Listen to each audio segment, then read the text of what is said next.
नमस्कार दोस्तों, मेरा नाम है रंजीत कुमार और हम लेकर आए हैं इंडियन डिफेंस की 5 सबसे बड़ी और लेटेस्ट अपडेट। तो अभी तक वीडियो को लाइक नहीं किया है तो लाइक कर दे, चैनल को सब्सक्राइब नहीं किया है तो जरूर कर दे। तो बिना टाइम वेस्ट किए चलिए शुरू करते हैं आज की पहली अपडेट के साथ। इंडिया का दूसरा इंडिजिनस एयरक्राफ्ट कैरियर अपनी नेवल प्रोपल्सन टेक्नोलॉजी में एक बड़ा कदम उठाने जा रहा है। इसमें Rolls Royce MT-30 gas turbine का इंटीग्रेटेड इलेक्ट्रिक प्रोपल्सन सिस्टम लगाया जाएगा, जो INS विक्रांत से काफी आगे है। INS विक्रांत को 4LM2500 इंजन से पावर मिलती है, जो अमेरिका से सप्लाई हुई है, जो 88 मेगावाट तक की पावर जनरेट करती है और 28 नॉट की टॉप स्पीड देती है। लेकिन इंडियन एयरक्राफ्ट कैरियर 2 में जो MT-30 लग रहा है वो दुनिया का सबसे power dense marine gas turbine में से एक माना जाता है। MT-30 को पहले रॉयल नेवी के एडवांस शिप में इस्तेमाल किया गया है, जो कि HMS क्वीन एलिजाबेथ और HMS प्रिंस ऑफ वेल्स है।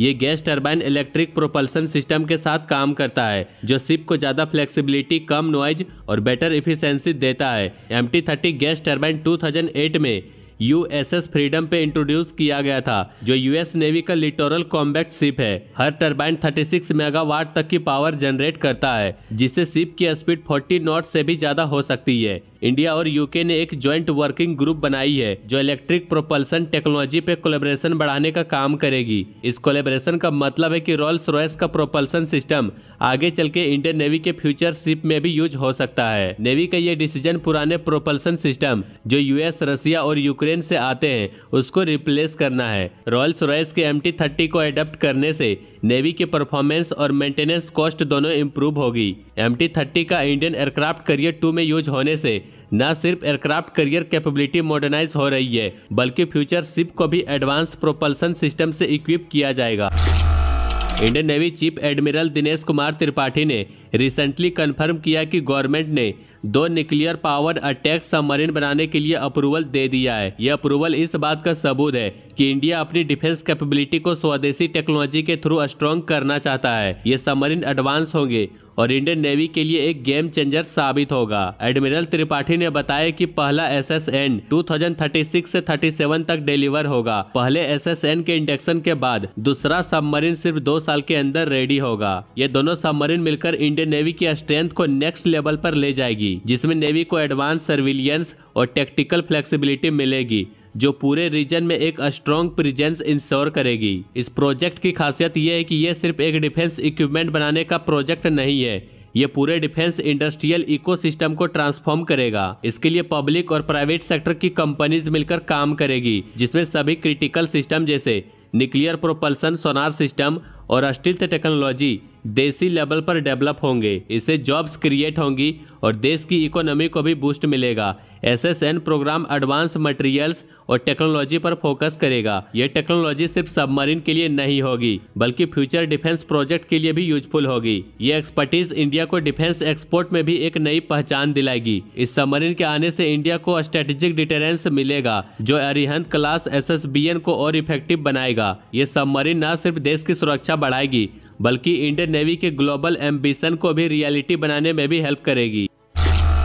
इंडिया को 2040 तक अपना 6th generation fighter jet develop करना चाहिए, जो एयर कॉम्बैट का फ्यूचर रीडिफाइन करेगा। यह jet full spectrum stealth AI based system, hypersonic speed और नेटवर्क सेंट्रिक वॉरफेयर कैपेबिलिटी के साथ आएगा। इस डेवलपमेंट से इंडिया की नेशनल सिक्योरिटी मजबूत होगी और डिफेंस टेक्नोलॉजी में एक ग्लोबल लीडर बनने का रास्ता मिलेगा। 6th जनरेशन जेट एक नई जनरेशन का एयरक्राफ्ट है, जो MU-MT जैसे फीचर के साथ आएगी। इस फाइटर जेट से मल्टीपल UCA कंट्रोल किए जा सकेंगे। AI ड्रिवन सिस्टम टारगेटिंग और थ्रेट्स एनालिसिस में बेटर डिसीजन मेकिंग प्रोवाइड करेगा। अडेप्टिव स्टील्थ कोटिंग और डायरेक्टेड एनर्जी वेपन जैसी टेक्नोलॉजी कॉम्बैट को मॉडर्न और पावरफुल बनाएगी। ये सारी चीजें मटेरियल साइंस, प्रोपल्सन और AI में नए ब्रेक थ्रू की डिमांड करती है। इंडिया का AMCA जो 2028 में फ्लाई करेगा, इस गोल का पहला कदम है।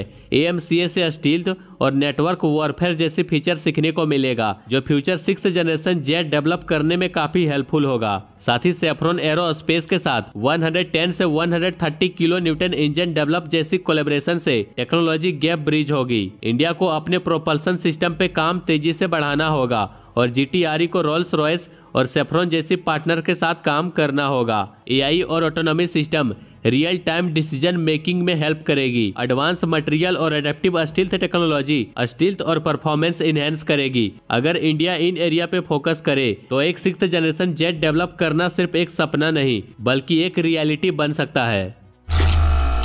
तेजस MK2 इंडिया के डिफेंस मॉडर्नाइजेशन में एक इम्पोर्टेंट स्टेप है। ये 4.5 जनरेशन मल्टी रोल फाइटर है जो तेजस MK1 को अपग्रेड करके बनाया गया है। तेजस MK2 को डिजाइन करते वक्त HAL ने MK1 के लिमिटेशन को ध्यान में रखा, जैसे रेंज और पेलोड। इसमें ज्यादा पावरफुल GE-F414 इंजन्स दिए गए हैं जो इसका परफॉर्मेंस काफी बेटर बनाता है। साथ ही इसका फ्यूजलेज को लंबा किया गया है जिससे पेलोड कैपेसिटी ज्यादा हो गई है। तेजस MK2 का रडार क्रॉस सेक्शन कम किया गया है जो इसे कंटेस्टेड एयर स्पेस में ज्यादा सर्वाइवल बनाता है। इसमें AESA रडार IRST और एडवांस एवियोनिक्स है जो इसकी सिचुएशनल अवेयरनेस और मल्टी रोल कैपेबिलिटी को इम्प्रूव करता है। तेजस MK2 ग्रिपन F-16 और JF-17 ब्लॉक 3 जैसे फाइटर से कंपटीशन काफी स्ट्रॉन्ग है, लेकिन तेजस MK2 अपनी इंडिजिनस टेक्नोलॉजी और टेलर्ड सॉल्यूशन से अपनी पहचान बना सकता है। ग्रिपन काफी वर्सटाइल है और लो ऑपरेशनल कॉस्ट के लिए जाना जाता है। F-16 को भी दुनिया भर में ट्रस्टेड फाइटर माना जाता है और JF-17 ब्लॉक 3 जो चाइना के साथ मिलकर बनाया गया है अफोर्डेबिलिटी पर फोकस करता है। लेकिन तेजस MK2 का बिगेस्ट एडवांटेज है अपनी इंडिजिनस कंटेंट, जिससे इंडिया को अपनी डिफेंस टेक्नोलॉजी पर कंट्रोल मिलता है। तेजस MK2 की वेपन सूट में अस्त्रा मिसाइल, प्रिसीजन गाइडेड म्यूनिशन और ब्रह्मोस NG इंटीग्रेशन की पोटेंशियल भी है जो इसको एयर कॉम्बैक्ट और स्ट्राइक मिशन में काफी पावरफुल बनाती है। पर सक्सेस इस बात पर डिपेंड करेगी कि प्रोडक्शन और डिलीवरी टाइम पे हो। अगर तेजस MK2 को टाइमली डिलीवर नहीं किया गया तो कंपटीटर्स को एज मिल सकती है, इसलिए टाइमली डिलीवर बहुत जरूरी है।